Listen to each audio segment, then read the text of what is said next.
Hey everybody, what is going on? I hope you guys are all doing well and welcome to another tutorial video. In this video, I'll be explaining to you guys how you can write in a circle in Canva, so let's get right into it.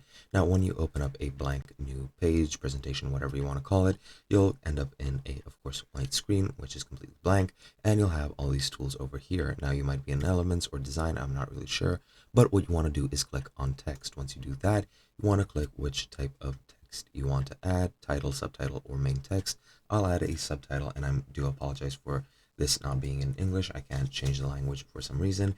But once you're in text, you just want to write whatever text you want. Let's just say some random letters. And once you do, you need to go ahead and click to select the actual text box. You can either click on it. If you click again, it will select the actual text.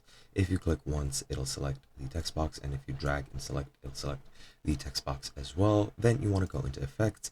And at the bottom of Effects at the left hand side, you'll see Curve. You just want to click that, and then as you can see, it is curved.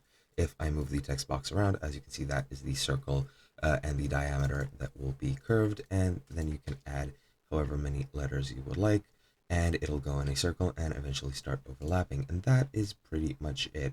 Now, as you can see, if I drag it around, it won't change the actual curve, or it won't change the size of the circle. However, if I keep the size the same and change the size of the font to, for example, 40, it just lowers it as well, so there is no way to change that curve. But that is how you write over text in Canva. Hope you guys enjoyed, and I'll be seeing you guys in another video.